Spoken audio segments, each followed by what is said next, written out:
Thank you so much for joining us on another Inbox Answers. I'm Paul Leslie, brand and PR specialist here at ZeroBounce. And this is, full disclosure, a full new platform for us. So some of you probably came to one of the other Inbox Answers. Let us know. What do you think? What do you think of the new platform? Also, I'm curious to know where you're joining us from. And did you join us for either 1, 2, or 3? Just make use of that chat there. And also, we're going to have question and answers. So there's 2 separate chats now. I see Jason is joining us from Syracuse, New York. Andy Armstrong from York, United Kingdom. We've got Sam coming in from Indianapolis, Indiana. Wow, lots of people. Okay. North Carolina, Colorado, Ohio, Washington, D.C., Iowa. Emily, thanks for coming back. Kristen joining us from Baltimore, deep in the heart of Texas. Coleman, Alabama. Bakersfield, California. Mexico City. All right. Let's get this thing going, shall we? Well, many of you are no stranger to ZeroBounce. We are the #1 email verifier for more than 500,000 clients, many of you included. We're well on our way to that 1 million milestone, but you'll recognize many of the brands that we service. They include LinkedIn, Netflix, Amazon, Disney, Sephora, HubSpot, and many, many others. And let's see here. Okay, just a few things before we get rolling here. Yes, this webinar is being recorded, and you will be able to access it at any time. It's going to be up on our YouTube channel, so feel free to reference it if there's anything that you want to refresh yourself on. And let's see. We're going to indeed be having that Q&A. We've got a separate chat there just for your questions. We're going to do our best to get to as many questions as we possibly can. Philadelphia, Bangladesh. Wow. Okay. It's been proven that when people know what they're about to digest, they digest it better. So we're going to be covering what is email deliverability, email metrics, actionable remediation strategies, real dashboards, and then, of course, the question and answers. I'm about to bring on our Doctor of Deliverability here at ZeroBounce, Luke Glassner. He is just giving buckets and buckets of knowledge. I have learned so much about email since he started at ZeroBounce, and it's always a pleasure to watch these webinars and learn. So what do you say we bring Luke onto the stage? Hello, Luke. Hello, Paul. How are you doing today? I'm doing good. I'm excited to talk about email metrics. It's my favorite topic. Okay, well, very good. How do you like the new platform so far? Looking good. Nice to see everyone in the chat. And don't forget, there's a Q&A tab. Be sure to put in some questions. I kind of want to crunch through this and be able to actually get to your questions before we run out of time. All right. Well, I like that. I will pop off of here, and I'm going to come back on during that Q&A. I'll see you soon. See you then. All right. Welcome, everybody. I'm Luke Glassner, and this is our session on metrics. So we're going to start out about what is email deliverability and what is the difference between that and delivered rate. So I'll just pause here for a second. The delivered rate is the amount of email that you send that gets accepted, whereas deliverability is more like the art and science of reaching the inbox and monitoring everything and working out problems you might have. So what we have here is we're going to start out with the delivered rate. So the delivered rate means that your email was accepted, right? So when an email is accepted, the receiving server sends back a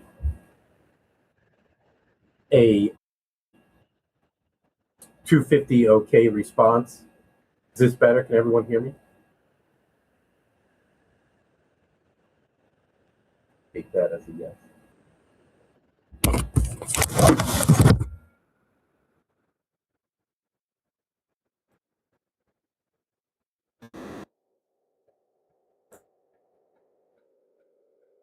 How about now? Is this better?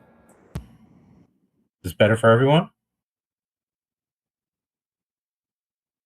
Okay, good. Okay, so all right, so technical issues aside, the delivered rate, what happens when an email is sent is that the receiving server sends back a response to indicate that it got it. The 250 OK response means that the email was accepted by the receiving server. It might also send like a 400 or 500 response that are a bounce code. So I'll get into those a little later in the presentation. But this is why many people have argued that a better name for this metric would be called the accepted rate, because that's really what it measures. So how we calculate it is how much is sent minus the bounces divided by the quantity sent. For most of you, if you look at an ESP, I'm sure your delivery rate is probably near 100%. And if it's not in the 98 to 99 range, you will want to investigate that. Related to that is the bounce rate. So the bounce rate is the percentage of emails that fail to deliver. It's basically the inverse of the delivered rate. There's two types in general of bounces. There's hard bounces, which are the permanent failures. Those are the 500 responses. The examples of those are the person's mailbox doesn't exist, the domain doesn't exist, the thing was permanently shut down, etc. And soft bounces, which are 400s, are temporary failures. And the most common example of that is probably that the person's mailbox is full, or maybe they took something offline for maintenance. It's a temporary outage. One of the problems with soft bounces is that if you keep seeing repeated soft bounces, those often indicate a abandoned address, which is why you would want to, suppress them after a certain number of soft bounces. And that's some start about the bounce rate. Most ESPs will process the bounces for the senders. They'll suppress the hard bounces on the first occurrence. Soft bounces are normally suppressed after a given threshold. Traditionally, this is usually 3 to 7 soft bounces. In some platforms, you can set this yourself. And what I would suggest is that you set this based on your frequency, right? For example, let's pick a number. Let's say it's 5. Often, if you are mailing daily, that would mean that after 5 days, the person is suppressed. If you're mailing weekly, that means after 5 weeks, the person gets suppressed. So think about what is the minimum number of time if you can set this in your ESP. For daily people, I usually recommend a fairly high number, like 10 to 14. That's about 2 weeks of time. Whereas for weekly people, it would be probably more like 3 to 4, which is 3 to 4 weeks, obviously. But what you don't want is to continuously never clean up your soft bounces. So what are some strategies when we see high bounce rates, which of course means a low delivered rate? One of the first things you can do is validate your list to find and remove the invalid addresses and other problematic emails like spam traps or people that are known complainers and various other things. Your bounces need to stay under 5% with a particular focus on the hard bounces. I find that when your email program is healthy, the bounce rate should be 1 to 2% or less. Most ESPs are going to clean off any hard bounces, and after a short amount of time, they're going to clean off some soft bounces as well, which means that the list basically cleans itself as you mail. So within a few mailings, your bounce rate should be pretty near zero. If when you first came on, you noticed that your bounce rate was pretty high, chances are, 1, you didn't validate before migrating, and 2, that some of those have gone bad over time. But within a few mailings, that should clean itself up. If it doesn't, then I would strongly advise you to validate and suppress all the problematic addresses. One of the places where we see a lot of hard bounces is within welcome series. So within the welcome series, if you're noticing, hey, we're getting a lot of signups for people that hard bounce right away, often if you go take a look at those addresses, you'll find out that a lot of them were typos. If you use informed validation, which we do, then you can use that to help suggest it will detect if the email is going to be invalid and let them know that they should change it. This will stop a lot of typos from coming into your list and making sure that the email that gets added is a valid email. I had a person that had a problem with people often signing up late and making typos, and he was losing a good amount of new subscribers as a result.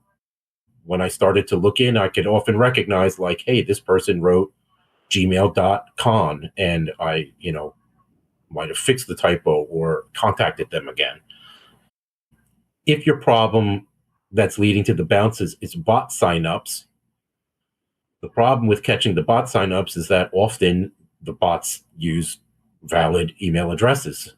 So in that case, I would advise you adding CAPTCHA to all your forms to stop bot signups with valid addresses. And then finally, look at where the different emails come into your program.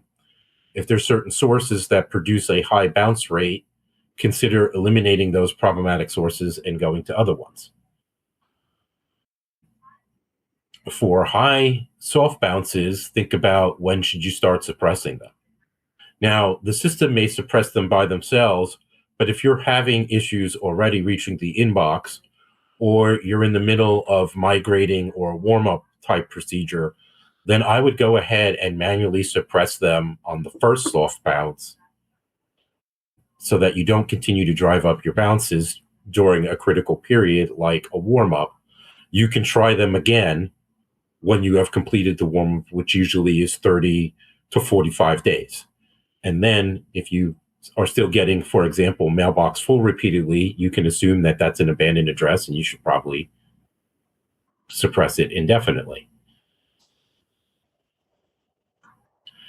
Next, we move on to one of the most important metrics for email deliverability, which is the spam complaint rate. This is people marking you as spam. We actually did a whole session on this as one of our first inbox answers that you can go back and check out. I believe it's on in our YouTube channel now. But all of the big providers, Google, Yahoo, most of the other ones, I believe Microsoft as well, they all recommend a rate below 0.1% or 1 out of 1,000. Their max threshold in their dashboards is 0.3% or 3 out of 1,000. When you exceed this, you're a lot more likely to start going to the junk folder. And if you exceed this regularly, then that just increases, and it's almost a given that some of your mail you'll experience partial junking, probably at the specific ISP. People can also mark you as not spam, and if they do, then that's a very positive signal for your emails, just as being marked as spam is a very negative signal. So to calculate the spam complaint rate, you typically start with spam complaints divided by the amount delivered. If the email isn't delivered, then they can't mark you as spam. So that's why we use delivered. And in fact, other than the first two rates, almost all other email metrics are calculated using delivered. However, when you're calculating your spam complaint rate and looking at spam complaints and how to fix those kind of problems, there's some more nuance than normally what you see in a general campaign report, right? The ISPs calculate the rate based only on the mail they received. Google also specifically only counts complaints on authenticated mail. So if someone is spoofing you and people mark that as spam, that doesn't count against you. But if it authenticates as you, then that definitely will be counted against you, and it will be reported in their spam dashboard in Google Postmasters. So that's what spam complaints are. Now let's get into what happens when we have high spam complaints, and high could be 0.5%, right? Consistently going over the max threshold for spam complaints usually results that if you are trying to do any kind of remediation request or asking, saying you fix stuff and please, stop blocking me, you want to get off a blacklist, things like that. If you're getting lots of complaints to whoever that provider is, then they're going to automatically deny your request. So before you can really fix or request any help from an ISP or a mailbox provider, you need to first have a low spam complaint rate and fix those.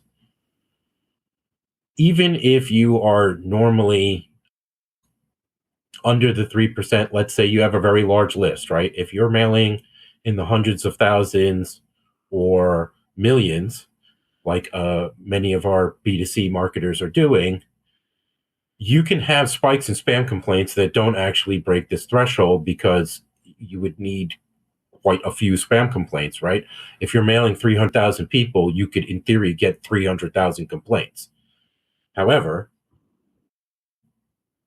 to hit that threshold. However, that's not all they look at. If there is a spike in spam complaints, like today, the number of people that reported me at spam increased say 50% or 100%, right? If there's a big spike, even if it's under the threshold, they will likely junk some of your mail in the later delivery of that campaign or the next campaign that's sent. If you get them down and fixed, I also see that improvement happens normally very quickly in response to ending spam complaints as well. One of the things you need to watch out for is these trailing complaints. And what happens here is you send out a campaign, say on Monday, the person marks you on Wednesday, you don't normally mail then. So when they calculate the 24-hour rate that's in a dashboard, it appears that the spam complaints spiked really high. However, really, that is the campaign. This is one of the reasons why you want to be able to be looking at Google Postmasters and Yahoo Sender Hub at what they are showing as the spam complaint rates. That will cover for most people at least half your list. For most B2C senders, that's probably closer to 70% of the list. I mean, B2C senders, that's closer to 70% of the list. But you got to watch for these, and they can also impact them. I do think the ISPs are smart enough, or their AI is smart enough to understand, like, this came from something from a few days ago. Sometimes people will mark an old email, and it's not even something that you recently sent. So, but whenever they do, and if you know who they are, suppress them immediately. Any ESP will do that for you.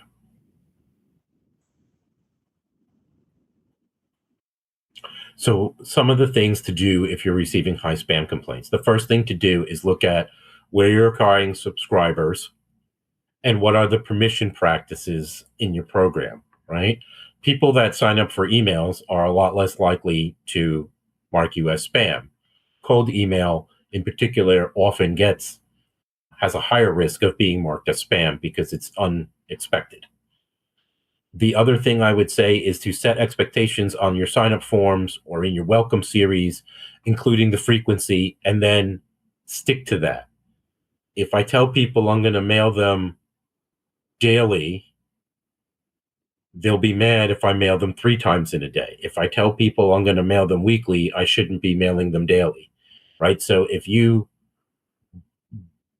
make big frequency moves after you set an expectation, that will drive up complaints because you told people you have to deliver on the promises.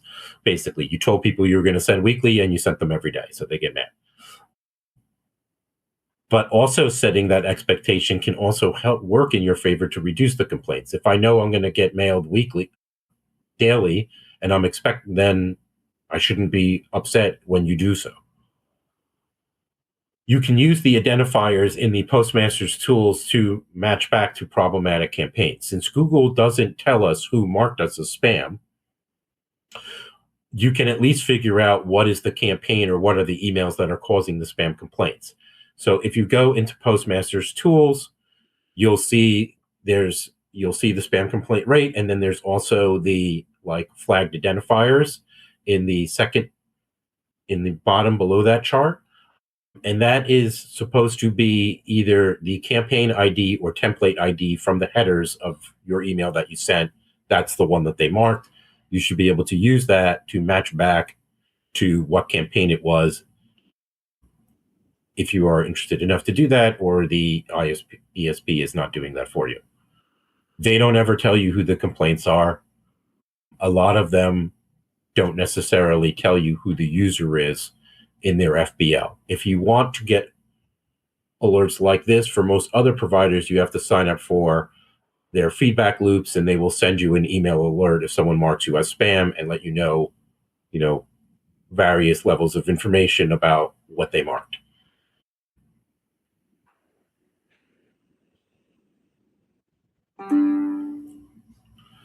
So now let's move on to opens and opens rate.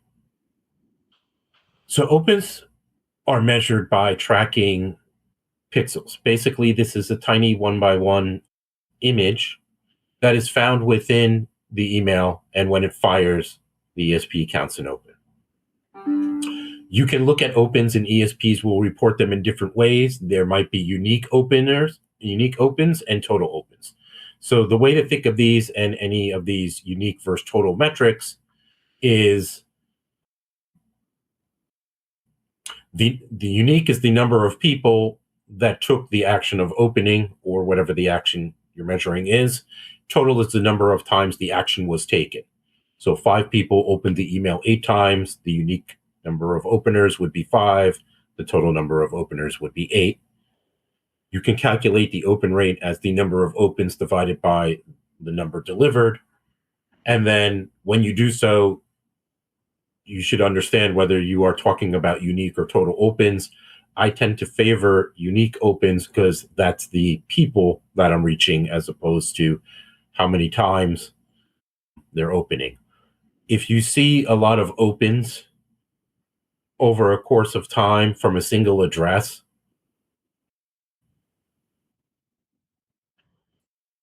yes, I do believe that a unique open can also be made by a robot, and we'll get into some of the problems in the next slide about the using of tracking pixels and flaws within the open rate. But if you see a lot of opens from the same person over a amount of time, that also often indicates that they are forwarding the email to other people who then fire the open under their name. So there are different names for what opens are and ways that they can be measured. There was a movement to standardize email measurement in the 2000s, and one of those things became the SAME project, which me and another gentleman named John Caldwell had led. During this project, we created industry standards for email metrics measurement, and we came up with 2 ways of measuring the open rate. At the time, one of the big historical problems we had was image blocking, stopping open pixels from firing and measuring that the person opened. So when opens were measured purely by tracking pixel, we named that the render rate, and that's exactly what it is, that the tracking pixel was rendered in the email. We also went on to include people that didn't fire the tracking pixel, but took actions in the email like a click, so we know we opened them, that it was open, and that was called confirmed opens. The click to open rate, which is basically the number of clicks divided by the number of opens, is a separate metric that is not the open rate. That is the click to open rate. And another similar metric to open rate that I've seen in various tools over the years is read rate, right? For example, you might have seen this if you've used things like Email on Acid or Litmus or some deliverability suites. What this does is it has a time increment that kind of fires back so that they know how long did you spend on the email, right? So read rate is typically the person has spent at least 2 seconds. So that's often called glanced in these systems. Verse, there's also read where they spent, I think, anywhere from 5 to 7 seconds on your email. The average amount of time a person spends on an email, at least the last time I heard that statistic bandied about, was 7 seconds, or about the attention span of a goldfish. So that tells you how long you have to get someone and hook their attention within an email right there. And we will get to the bots. So as I mentioned, there's been historical challenges with the measuring of opens, and the most latest one is the bots, the Apple MPP. But opens have always had challenges in measurement, such as image blocking that you saw in most clients. Starting in the late 1990s and early 2000s, everyone started blocking images because people would tie viruses or malware to them. So image blocking became the norm in most clients. You still see it in a lot of versions of Outlook and various other clients. Then in 2013, Google started using image caching. So in this, what they did was they announced that they were going to now enable images. Before this, they had automatically blocked images, and you had to either change that setting or click it in every email. But at the end, so they decided they were going to show images in emails, but to alleviate the security concern, which is why images were originally blocked, they were going to take one version of the image, cache it, and serve it to all Gmail users. This is why in reports or mail logs, you see this show up as Google Image Proxy a lot. Then shortly after that, to help people that were using real-time content within email, they also allowed the adding of a no cache header. The other method thing that people did to get around this was to use unique file names for every single person mailed in a campaign. This way, each tracking pixel was technically its own image, and Google would download each one so that they could separate the unique opens out and who had opened, etc. So we overcame that challenge, and then Apple Mail Privacy came out on September 20th, 2021 in iOS 15. So this is the thing that Christine mentioned, where it's a bot opening your email. Every Apple device opens your email if it hits an Apple client and reports it as open, so that you can't really tell who opened and who didn't. This is how mail privacy protection works. This caused an inflation of open rates and opens reporting dramatically during 2021-22. I would say at this point, we've pretty much stabilized on this rollout. And even if you don't have an adjusted rate, that your rate is probably stable. So if the rate is going up or down over time, it's probably not really due to Apple MPP anymore. It's actually people changing what they do. The other thing I would point out is that ISPs and the mailbox providers like Google, Apple, Yahoo, all of them, they don't actually use tracking pixels. That's how an ESP measures opens, right?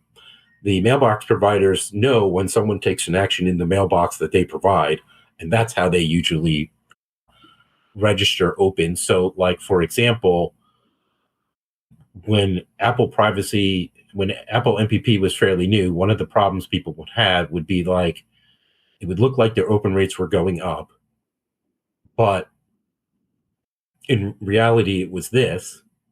They didn't have visibility into this yet because a lot of tools hadn't made that.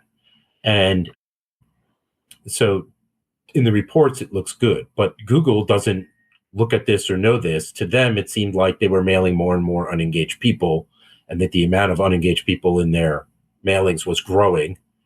And that would kind of creep up on people in the background It'd be very hard to notice.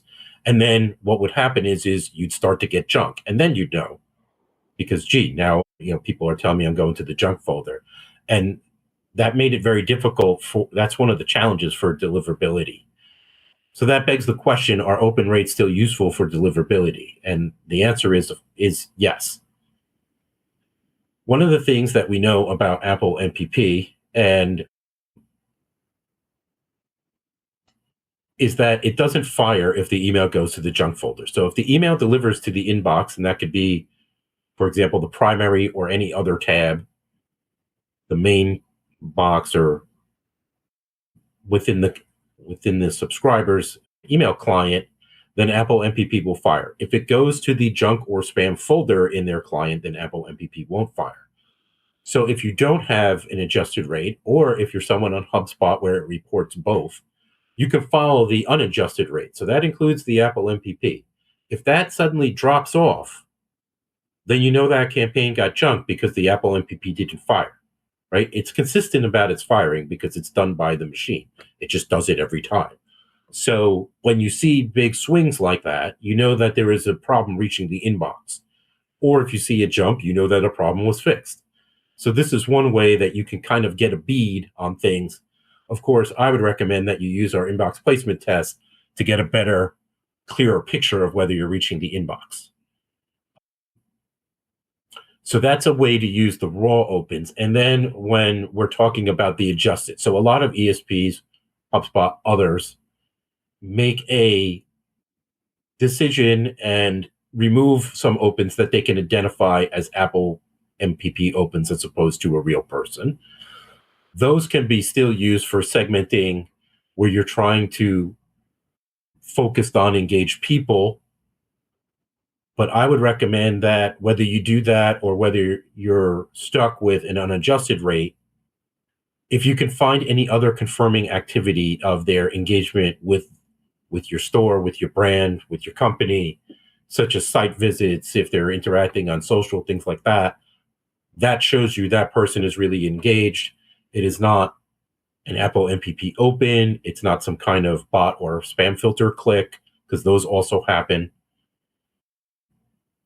And you know that that's a good person to target for mailings. This is especially true, like if you're seeing some partial junking. I'm not like blocked, but I know a portion of my mail is not being delivered. Normally, if you reduce mailing to inactives, that will alleviate within a few sends. And then you can start to bump back up your volume or widen your segmentation. However, if you don't have any way to adjust for the Apple MPP opens, then combine those kind of conditions in those segments with additional conditions, such as there was a site visit in the last 90 days. The person was interacting us on social. Maybe they're filling out other forms, right? I've also seen, like, if you have multiple lists going in the same ESP, the lists don't necessarily all talk to each other all the time, right? I had a person where they were being picked up as unengaged in the newsletter, but yet I had seen that they were opted into emails and they had registered for a webinar the week before. So obviously they're engaged because they're registering for webinars and filling out forms. So we don't want to suppress that person. So look for that kind of confirming activity. That will help you to not suppress people that are actually really are engaged, as well as weed out the people who are really most likely to be some kind of non-human interaction.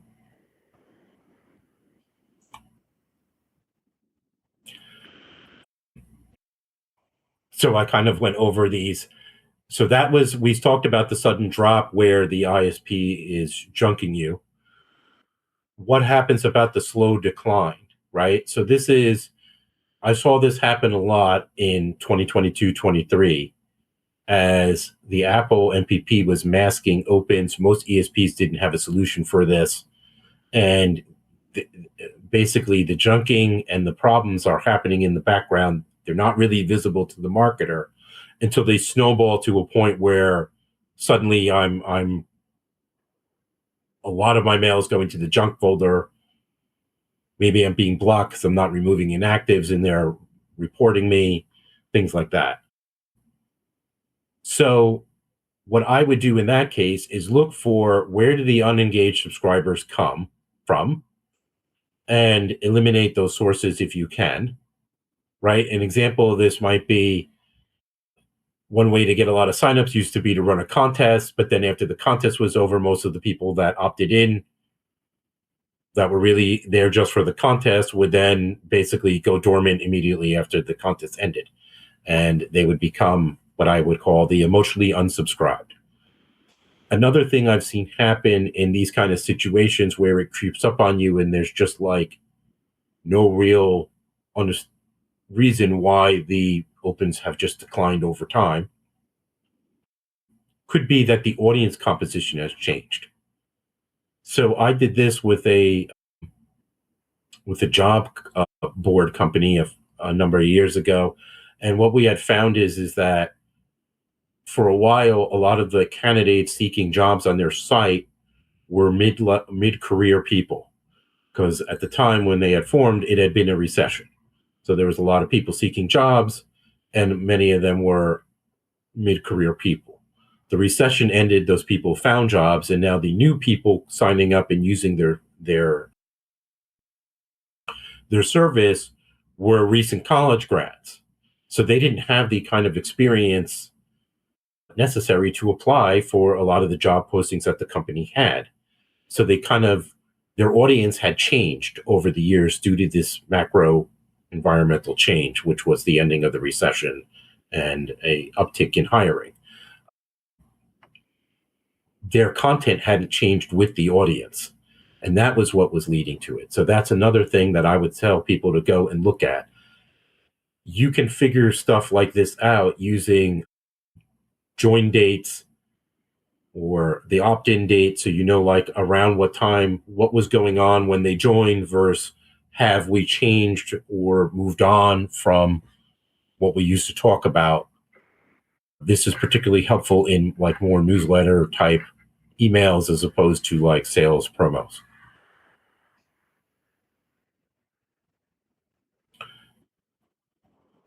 Another strategy for increasing open rates is to do pre-testing, right? Or any kind of testing, right? A lot of ESPs and other tools allow you to do A/B or multiple versions to improve open rates. You can usually select open rates as the test metric that you care about.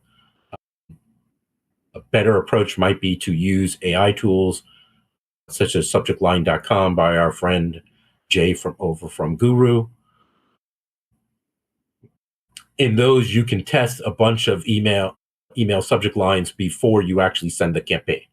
And this is something I did for a lot of people when I was managing day-to-day email programs, was to pre-test my subject lines using one of these type of tools.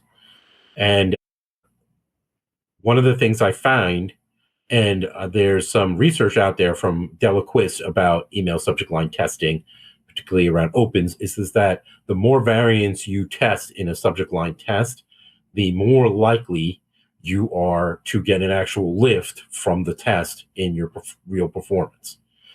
If you're only testing like one or two variants, then the likelihood, there isn't 100% confidence that you will actually get a lift in your open rates over time as a result of these tests. You need to do more like 3 to 5 variants, and more is typically better. The more variants up to, within the single digits, I don't think I'd go beyond 10, but the more variants you test, the more likely you are to get a lift out of that winner, right? You can run a subject line test of 2 bad subject lines. One will do better than the other, but neither of them did well, right? They both stink. So more variants means it's more likely to hit upon a true winner that will actually really lift you beyond what would have been the control. The other thing for your subject line testing would be to look at different ways you do the subject line and test around variables that you can control that are repeatable for an incremental gain in open rates over time that shows more engagement versus testing specific words. Like, so what I mean here is like, should we talk about dollars off or percentage off? Is urgent subject line or different tones like excited, joyful, etc.? Do one of those work better with our audience? Is a longer subject line or a short subject line typically better with our audience? There's a lot of people out there that say shorter subject lines are the best subject lines. The reality is that I know somebody that did a lot of statistical testing on this. There used to be a tool called Phrasey, and the guy that ran it was Perry Mallon. And he did a big study on this, and his conclusion was there is no correlation between subject line length and open rate or people opening emails. So don't worry, make your subject line as long as you need it to be to tell people what to expect in the email. And of course, do not use deceptive subject lines. A lot of you probably have heard about the various lawsuits that have recently happened in response to those coming out of, I believe it was Washington State, on deceptive subject lines and doing things like the sale is ending today, and then the sale gets infinitely extended and it never really has a deadline. The other things you can do to improve open rates, obviously, one of the easiest tricks to do is to reduce the send to inactive subscribers. If you send to less people and the same number of people open, the rate will go up. However, you will also have better engagement and you should start to return to the inbox, but then you can open up the segmentation as well. Another thing to do is to, if you can find engaging trigger messages or automated messages typically have better open and click rates than other types of emails. So if you can find ways to increase those, such as launching some new ones, like maybe I launch a browse abandon, or maybe I publish some more white papers and have follow-ups about them, or various triggers that you can come up with. If you can increase that, that will increase engagement shown at the ESPs related to ISPs related to open rates. What about clicks? Right? Everyone focuses on clicks in email, but the ISPs claim that they do not look at clicks or click rates for determining inbox placement. Google said that pretty publicly in the past.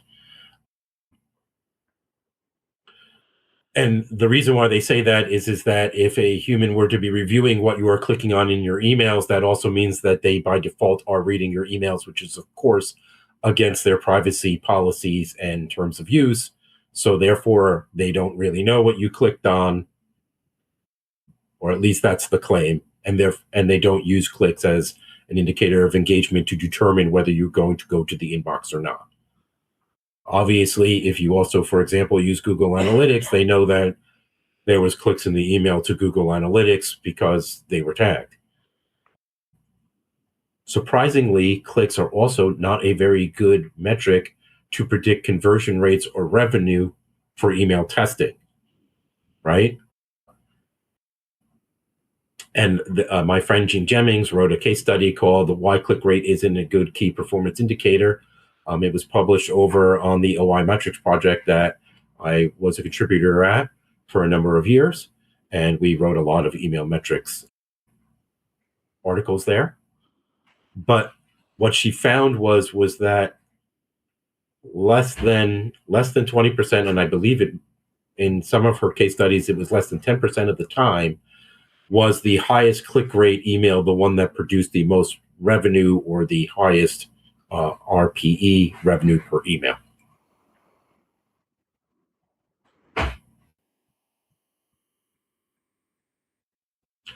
So when it comes to email metrics and testing and improving your email program, really what you want to do is move beyond diagnostic common email metrics to business KPIs. So what are the difference between those two things? Well, the common email metrics are the diagnostic metrics. They tell you about the health of your email program, right? Your click rates, your bounces. Those are good for helping if you are specifically looking for deliverability and trying to improve inbox placement. However, if you're trying to improve the success of your email program from a business standpoint, then you want to focus on business type KPIs and business outcomes such as increasing revenue per email, and conversion rate, right? For most marketers, if you have strong permission practices, right, people really opt in, you shouldn't really have very many deliverability problems. Everything should be humming along. Where you should be focusing is on proving what the business gets out of the email program, which is increased conversions and keeping the lights on with revenue. So that's really where you should focus, and we're going to talk a little bit about that. So what is revenue per email and calculating email conversion rates and things like that? So revenue per email is the total revenue of the campaign divided by the number of people that were delivered the email. For a lot of people, they might use by the thousands of delivered email. So it's like revenue per email by 1,000, or RPEM, which makes it very similar to a CPM. So this way you can compare cost per 1,000 and revenue per 1,000 and determine profitability, right? That also makes the numbers a little easier to work with because you start with, you have a smaller like dollar number. When you're doing revenue per individual email, you come out with fractions of a cent. And I think for a lot of people, that's hard to wrap their mind around. This is the metric I like to use for determining if I'm doing email testing and I want to know who the winner is. The winner is the one that makes the highest total revenue for the number of people I sent to. By turning it into a ratio and using revenue per email or revenue per 1,000 email, it allows you to compare that across other similar rates. You can also calculate conversion rate from email, and there's two ways to do it.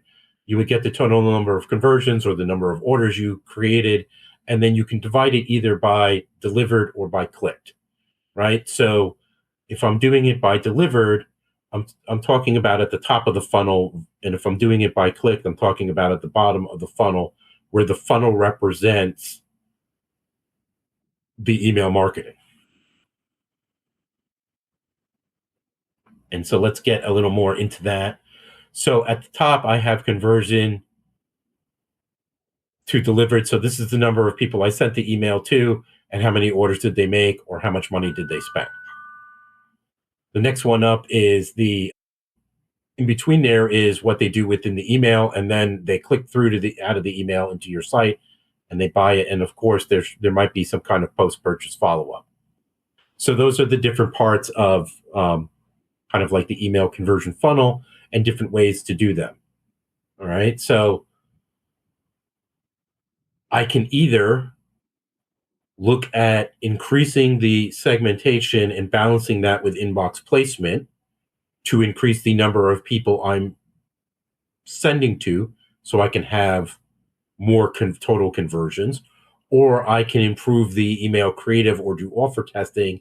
And there I want to look at the conversion to click, where I'm increasing the number of people I'm getting to move from the email, like in general, specifically that they click through from the email to buy. What should we do if we have low conversion rates? So if the conversion rate is low, while the delivered to conversion rate remains high or steady, then what you should do is things like offer testing or testing of the email creative and see if you can improve the conversion rate there, right? That's something's happening within the body of the email that we're not getting the expected number of conversions. If it's the top one, if it's the conversion rate by delivered is low, and we have a low rate there, then you're targeting the wrong people with the offer, right? It's not that the email creative is bad or that the offer isn't good. It's that we're not sending it to the right people. And that's how you use the 2 stages of the funnel. For testing, you can use RPE to increase total revenue by choosing based on the version that brings more revenue in, as opposed to the one that brings the most opens or the most clicks. Really, we don't really care which one brings the most opens unless I'm specifically trying to improve opens for a deliverability issue, where I'm trying to improve opens to show engagement with the ISP and then get me out of the junk folder. But if I'm trying to improve the program, I'm trying to improve revenue. And here's some example of charts that I use with these kind of metrics, right? One of the things I will advise you that's good to do is to segment your charts and your email metrics by different audience segments, right? So in this example, what I'm looking for is, it's one line is the active people, one is the inactive members, and one is prospects. They show different open behavior in this chart, but the big concern is that they're all on the way down. So this is an example of that steady decline. We need to understand, are we missing the audience with our content to fix that kind of a problem? But the point is about this chart is that it shows you that different types of audience members will behave differently. I've also seen charts like this where I've segmented out different types of audience members where certain groups are going up while others are declining, right? That's how to see that, like, okay, our audience has changed over time, or maybe we changed our content focus or what we're talking about in our emails, and only the newer people like that, whereas the older people do not. So if you segment your audience by time cohorts and do a very similar type line graph like this with the trend, you can see like, oh, okay, we're starting to lose our older subscribers, or maybe they're just not interested anymore. There's typically a reason why they're going away. You could do the same similar thing with complaint rates, and these bars are the volume of what I delivered that day, right? So in this case, again, it's going down, but complaint rates going down is a good thing. The other thing we can see is that you often see spikes in email metrics based on list size, right? And I believe that is because, right, a more segmented list typically performs better. It's a lot harder to get 10,000 people to do something than it is to get 1,000 people or 100 people to do something.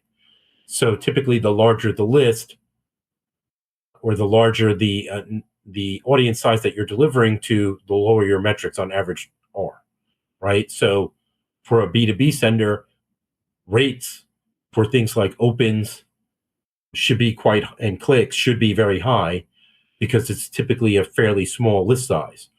For a store that typically has hundreds of thousands, if not millions, of subscribers, they will virtually never see open rates of things like 50 or 40%, right? They're always going to have a lower but more steady rate over time, simply due to the size of their list.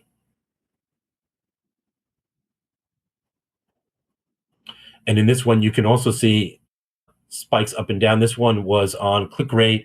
And here I was looking for what emails or what types of sends cause spikes where the people reacted greatly to our content, and did those align with conversions on the site and what was going on within their metrics.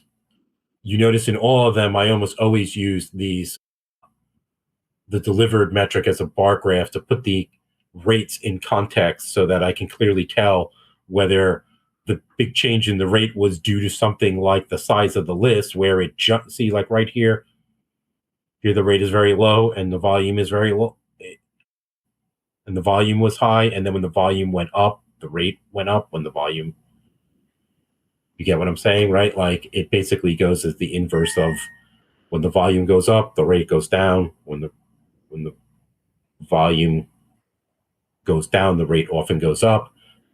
That is one of the reasons why segmentation works. I did kind of briefly mention about the same project, which was the Standards for Email Metrics Measurement.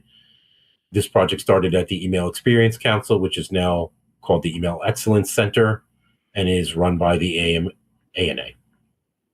And in that, I did an interview with OI Metrics with me and Mr. Caldwell on the same project, what it was about. If you're interested in learning about the standards and what we did, we had about 30 different ESPs at the time contributing to determine how things should be measured and teaching us about how they were actually measuring opens and things like that. And then during the feedback comment period, we had people from all over the world, from New York to New Zealand, comment and weigh in on the standard before we actually release that. So now, before we get into your questions, I want to get some final questions, some final tips in. So for deliverability, one of the most important things you can do is segment by the ISP, all right? Whenever you're trying to solve a deliverability issue, you have to segment the metrics by the ISP because that's how they look at the metrics, right? Google doesn't know what you sent to Yahoo and vice versa. They only care about what their users receive. So especially spam complaints, bounces, if you're having that kind of an issue, all of those things need to be looked at by the ISP. I might have only got one complaint today, but if that was at iCloud and I only have 150 people on iCloud, then my spam complaint rate is well over any of the thresholds. However, if it was on Google and I got one spam complaint and I got 70,000 people on there, then the spam complaint rate is well below the threshold and doing good. For acquisition and improving that, you need to segment by source and you need to have tagged where the person came from when they signed up. Did I get them from a conference? Were they signed up on a specific white paper? Did they sign up on the, in store versus online? And understand those, and that's where you start.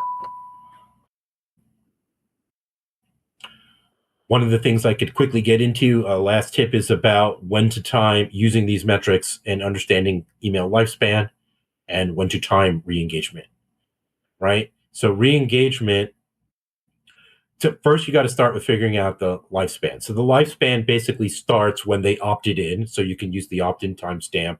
Some people start it with when they first engage with an email, such as the first time they opened. And then it goes into whenever the last recorded time that they opened is. When figuring this out, you probably want the person to have been on the file for at least 90 days, or you're going to find that you get a lot of too many short things to really determine the lifespan. It'll skew your metrics if there's a lot of really new people or recent signups to find the things like the average or median lifespan. This is why you might want to use median over the traditional average.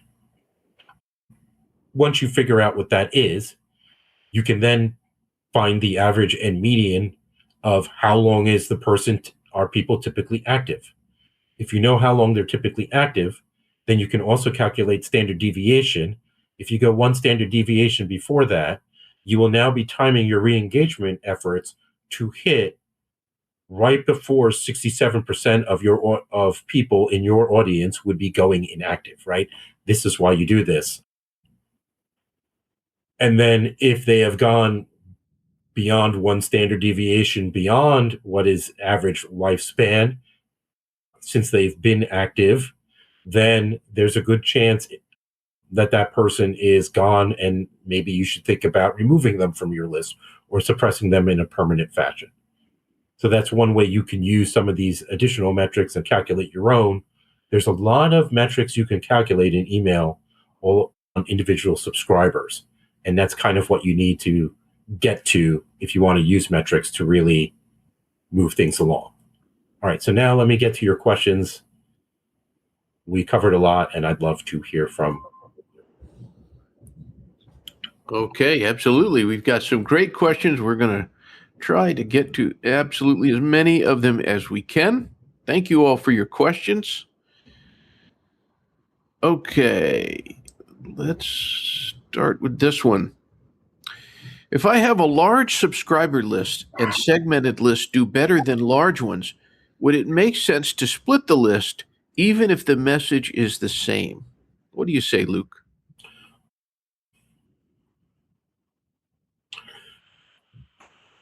There are times when you would do that where you're going to split the list based on engagement.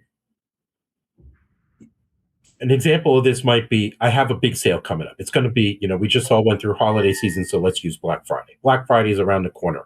I need to announce the Black Friday sale.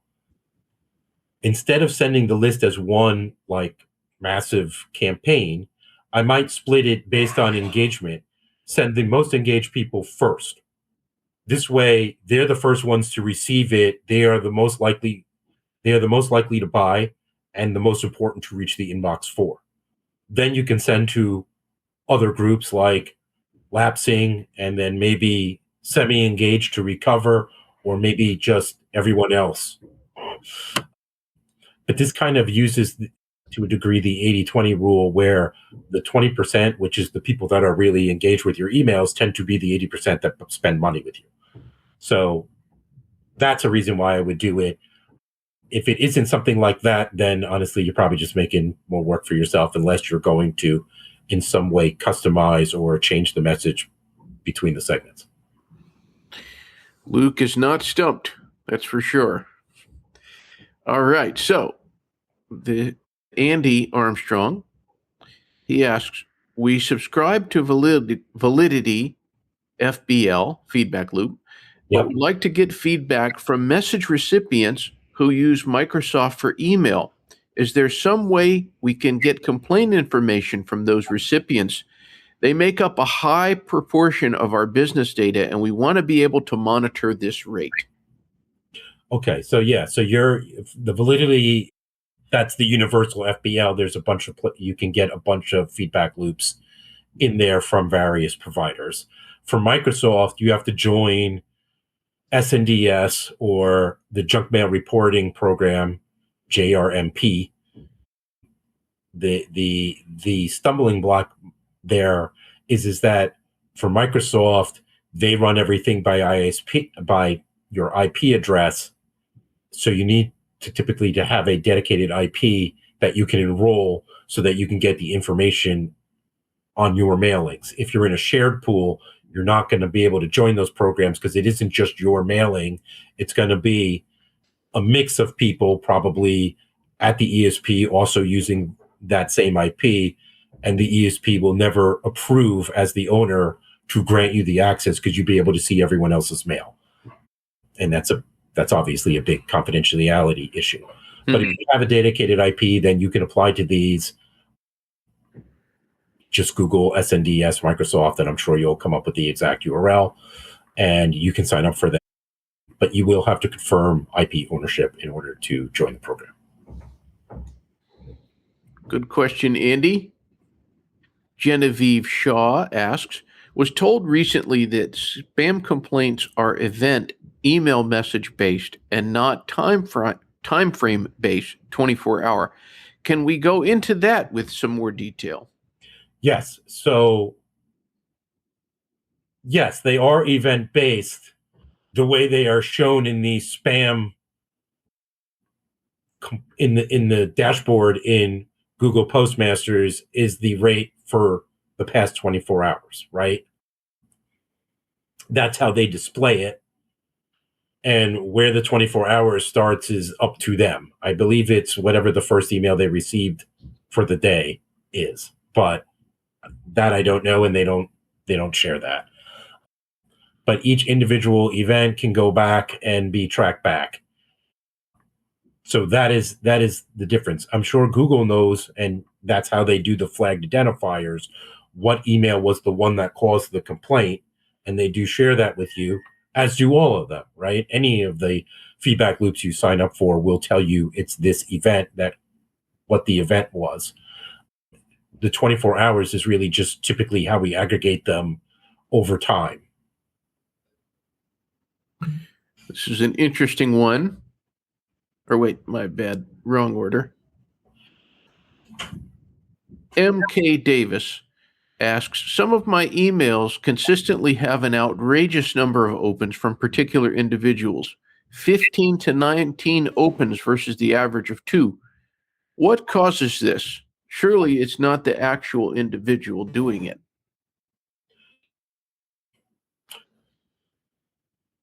No. Normally, when you see a lot of opens like that, there's a few things that could potentially happen. One is that it was delivered to a group inbox, right? Like an info at or a sales at. These are often referred to as role addresses, where they go to multiple people, all of whom open it, and then it fires the open pixel multiple times. Another example might be when if a person receives it and they forward it to several other people, because the tracking pixel is associated with their email address, if those other people open it multiple times, that all aggregates under that guy's address. We used to often use that as a sign that people were forwarding your mail around. Another reason might be what we call cat on keyboard, where the cat sits on the keyboard and it hits the refresh key a whole bunch of times.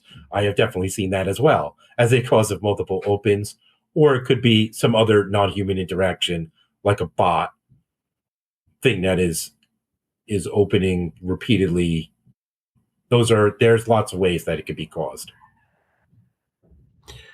Very good. Those cats, I'm telling you. All right, Mahitaz. How do mailbox providers and ESPs track and aggregate spam complaints, especially spam abusers that mark emails as spam across Gmail or Yahoo? Is there a specific time window used for complaint rate calculations? There isn't a specific time window used for complaint rate calculations when calculating the spam complaint. It is typically calculated for the specific mailing that we are talking about. The Postmaster's tools aggregates by a time frame because they're not really telling you which, well, they do with the identifier, but they're not really displaying like a campaign level report. The other thing to get into is what I mentioned is that the ISPs only look at the complaints that were made to them.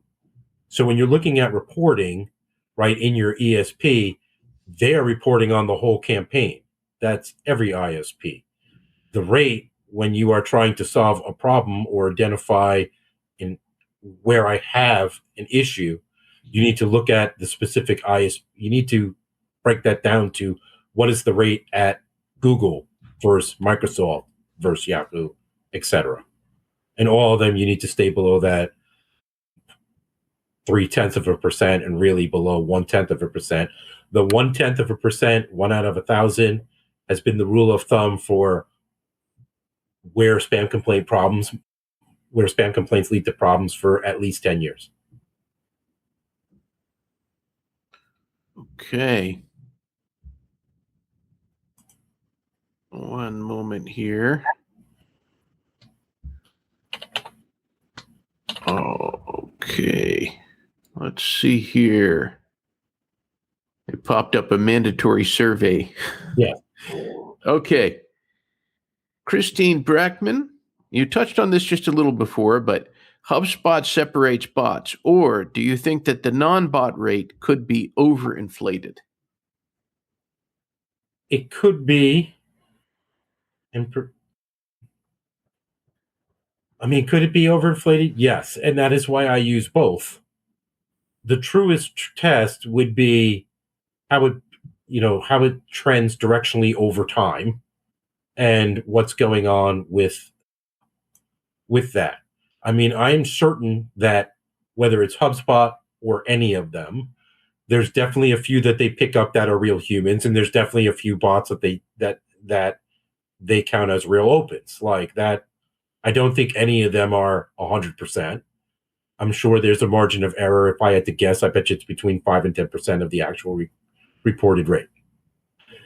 Back in the old days when I was doing the same project and we were dealing with image blocking, Morgan Stewart did a lot of calculations. At the time, he was with ExactTarget and a big contributor to the project, where he wrote a series of articles about what do we think the true open rate was.